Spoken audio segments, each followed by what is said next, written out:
Hi everyone, Jesse here from the PlantStock channel. Tonight we're going to take a look at the Tattooed Chef Company and try to figure out if this is a good investment for 2021. But also, could this be a company that could bring you wealth for years to come? Not long ago, we discussed some investment philosophies that I personally adhere to, namely Warren Buffett's idea that you only need to invest in a few companies that could make you a wealthy individual down the line. By owning fewer companies' stocks, and if you pick the right ones, it is easier to understand them in greater detail and follow and be part of their journey. And in that way, just add more and more of that particular stock during the years. So the question that we ask ourselves, could Tattoo Chef be one of those few companies? Could it be a 10x company, even a generational company? I will answer that question by using 5 investment aspects, so make sure to stay tuned. For those of you who are pressed for time, take a look at my timestamps down below in the description. But before we get to it, I would ask you to please subscribe to the channel if you want to continue to get news and analysis regarding the Tattooed Chef and other plant-based companies. I would also appreciate an early thumbs up if you find some value in today's video, as it will help the channel reach a larger audience. Thank you guys, I appreciate you. Now let's just take a quick look at the stock chart. Ticker symbol TTCF. Well, as many of us have grown accustomed to, there's been a lot of volatility with this stock as of late. But starting about a month ago, I would say since Analyst Day, we can see that it's slowly but surely growing up quite a lot actually. So it does seem that it's actually gotten noticed more and more. When I'm trying to decide if a company could be at least a 10x company or more, I ask myself a few questions. And these questions are related to the notion if the company could actually be a generational company, meaning that if it is here to stay in the long term. In my opinion, that means that the company needs to be disruptive. It needs to be able to disrupt the very industry it inherits, taking market shares from the current industry leaders. So one of my first questions is, do they have a grand vision? To have a clear and purposeful goal is important to me because it gives you an overall idea what the company is about and how it plans to reach those goals. If we use the industry leader as an example, Beyond Meat, their mission statement is basically that they want to disrupt the $1.4 billion meat industry. They want to be able to help this planet to become more sustainable. And their way of trying to do this is by producing alternative meat products that mimics the flavor and texture of meat as much as possible, hoping to steal market share from traditional meat companies, not by focusing on vegans, but on traditional meat-loving people.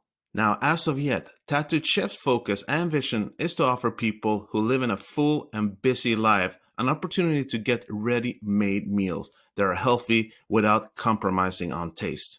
As they state on their investor page, they want to provide delicious plant-based options using sustainably sourced ingredients and thoughtfully creating a food that offers convenience without sacrificing quality, nutritional value, or freshness. Accessible and inviting, ethically and responsibly sourced, clean label, made from plants, not from science. Their vision is that food doesn't have to be boring and it should be accessible to the everyday Joe, no matter what your lifestyle is like. They want to give you every opportunity to eat more healthy, but still be convenient by offering the consumer items for breakfast, lunch, dinner, snacks, and desserts, the whole shebang. And they truly do seem to deliver on that goal, considering that they're still quite a young company, but do offer customers a lot of items. At the moment, 38 SKUs. And if we take a look at their projections for 2021, in total, they're expecting to have about 62 SKUs. I personally really like that mission, that you focus on the reality of everyday people just trying to survive this modern lifestyle that entails faster and faster results, which for many leaves little time to cook food, especially food that is healthy, and at the same time, food that pleases your taste buds. I also feel that their strategy to fulfill this mission by focusing on Gen Z and millennials is a stroke of genius, bearing in mind that many people of today's generation tend to feel stressed as it is. Not sure that is always true for many people though, but it is an excuse many people have, and people simply don't want to put their free time on cooking anymore. The old-fashioned idea of mama's home cooking, a person who stands and cooks all day at the stove, is most likely long gone for a lot of people and generations today. In other words, ready-made dinners, lunches, and so on that has a more healthy outlook would probably fit nicely into many people's lives. The second aspect I look at when choosing a company that could 10x or more is if their product is superior or better than other products out there. That could mean different things, of course, and depends on what we compare with. Well, if we first compare it to traditional meat items, I would definitely argue that their products are probably superior in regards to frozen food, especially if we are talking from a health perspective. A lot of frozen food today is highly processed and aren't that healthy for you. Tattoo Chef has pretty decent and good amount of items that are healthy. They have organic and low processed food, and in general, I would say that several of their fully plant based items would be considered good for you with today's standards. So, this is basically real food and a lot of whole food, which is what a lot of the health community actually screams after. So, in my opinion, these products are in many ways superior to a lot of the choices that are out there. If we compare their products to other plant based companies, it is also quite interesting. Impossible Foods and Beyond Meat has gotten a lot of criticism over the years that their alternative meat items are highly processed foods, and that is actually hard to argue with. A lot of vegan and plant based options are heavily processed. There's simply no denying that fact. The argument is often made by people who are pro eating meat, which is funny in one way, since there has been some recent research made that points to the fact that even if these vegan products are processed, they're still better for you than the meat alternative. But just because something is less bad for you doesn't equate with it being good for you. But the last couple of years, there have been more and more concerns from people who follow a plant based diet, vegans and vegetarians who frown upon Beyond Meat and their likes. And there is where Tattoo Chef's items come into play. Several of the chef's products are undoubtedly healthier and better for you, more of a whole foods approach. I personally believe that these products will have a competitive edge, not only towards animal products, but also other plant based products. The question is, does it exceedingly need to outperform other plant based alternatives? Or is it maybe that it is still in its infancy, the plant based industry, which gives it ample room for growth? Bearing in mind that since Sari Galetti, the actual chef, became the company's chief creative officer, things have moved along in a rapid pace. Look at the chart. At the moment, she does seem to have a seemingly endless supply of innovative ideas that might keep giving the company an edge in the years to come. And closely connected to the question if the product is superior is, do they have a raving product? Do people love their product? Now, it really doesn't matter if your product is superior in the form of a health perspective, right? Bearing in mind that if people don't enjoy the taste, if they aren't recommending it and talking about it, it won't really matter. I haven't personally tried their products only because of the very simple fact that their products doesn't exist in my country as of yet. But I have been part of their journey for about a half a year now and do follow the ongoing discussions regarding the taste of their products. If we look at some taste reviews from various stores and sites, it does seem that the overall majority do seem to love the product. Mind you, the current brand, Tattooed Chef, is fairly new on the market, which also means that there won't be that many reviews as of yet. And like all kinds of reviews, it is just a fraction of those who actually consume the products. Yet it does give us some kind of indication that we could begin to work with. If we take a look at Sam's Club, they've gotten several hundreds of reviews so far, and the overall majority do seem to love their products. But from all the reviews I've seen, the people I've seen talking about their products in different social media groups, people who have taken pictures in different stores all around, where it does seem that they sell out quickly, could also give us an indication of the popularity. I do think it's important to highlight that they have gotten some criticism from here and there, mainly that one of their items, the sausage bowl, where it seems there has been a slight but serious hiccup regarding that some of their boxes states that it's gluten-free. This is obviously not good, and it's extremely serious for those who are sensitive, but it's hard to believe that this was on purpose, and I imagine this is something that the company will remedy quite quickly. But another way of actually trying to get an understanding of how popular their products is to just look at their recent revenues and where they are heading. If we move to the next aspect that I find important, competitive-wise, do they have other advantages besides a superior product?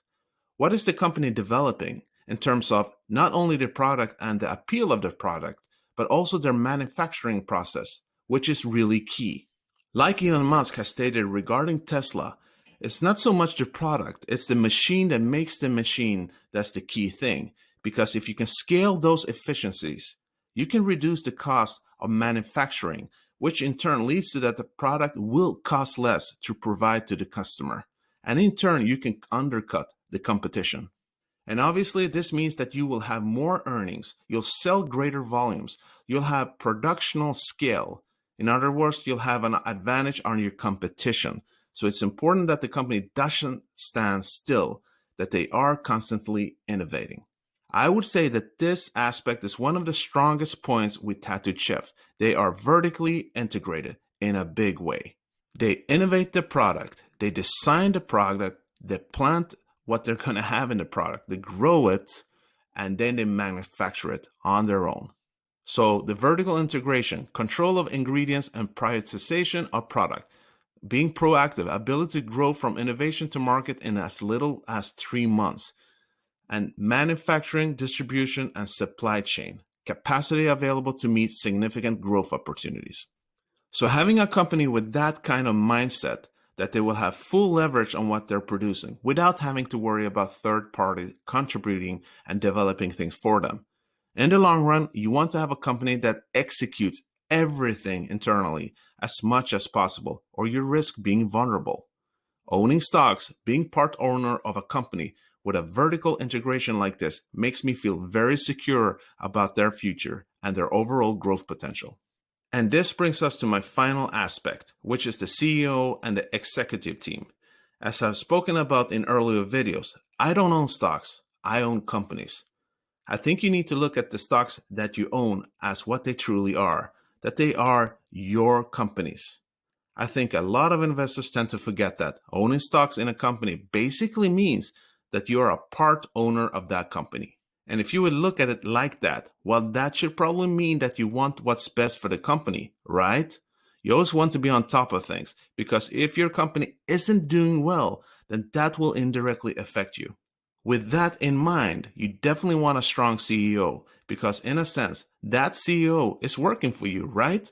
With the right man or woman at the helm, that could mean the difference if the company will do really well or if it will fail massively.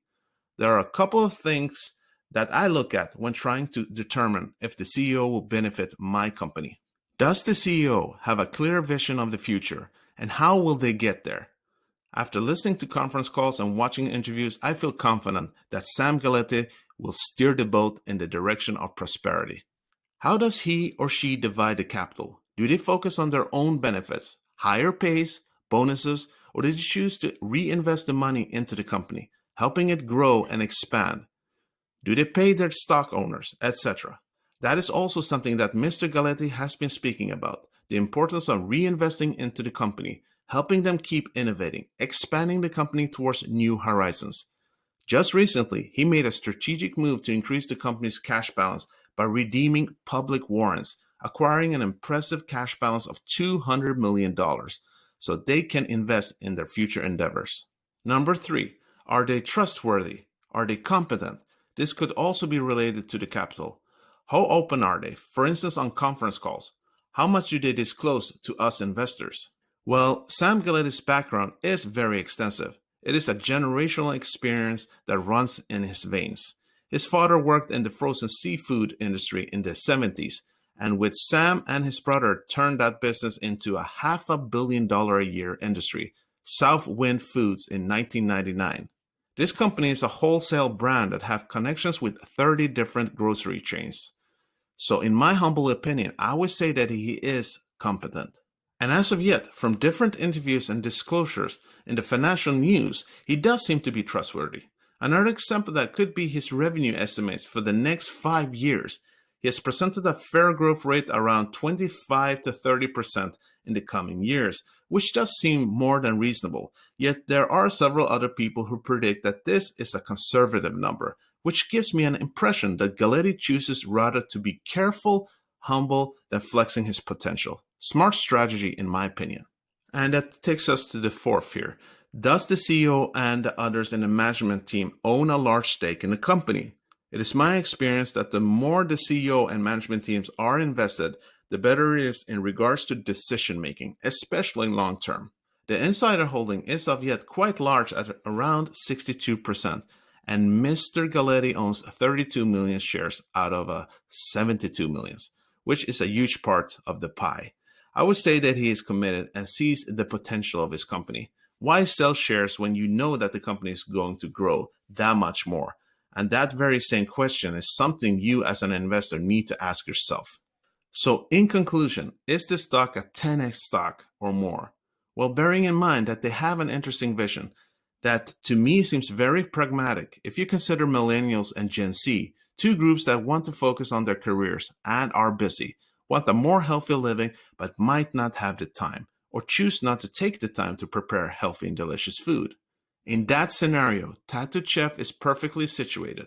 I would say that several of the company's products do have an edge in comparison to both meat products and several plant-based products, bearing in mind that their fully plant-based items have a whole foods approach, which is a diet that more and more people adhere to. And interestingly enough, it seems to be a healthy living that nutritional research on a global scale overwhelmingly support. It is not enough to just eat plant-based food. Yes, it might be better than eating meat and dairy, but it doesn't mean that it's healthy. Processed food in any form is something that you can treat yourself with every now and then, but not on an everyday basis. And that is why I do see the chef's competitive advantage, especially in the frozen section. Another edge is their vertical integration, keeping it in-house, so to say. They're able to control all aspects of the production, from innovation to the actual finished product. Using this efficient strategy, the machine that makes the machine process will more than likely benefit them well in years to come, not having to rely as much on third-party aspects, helping them to lower their production costs and with time lower their prices on their products, opening up to an even larger population that will become potential consumers. And that aspect in itself could be a game changer in my opinion. And with a CEO who is experienced and do look at the company from a long perspective, reinvesting into the company, not only focusing on short-term profits, I really do look at this as a 10x company and more, even a generational company. The Galetti family on their own is already a generational business enterprise with a long and accomplished history. It is here to stay, in my opinion. I also want to add that if they keep innovating and expand to other sections of the food industry with the same concept of good for you food, I do see them being around for a very long time.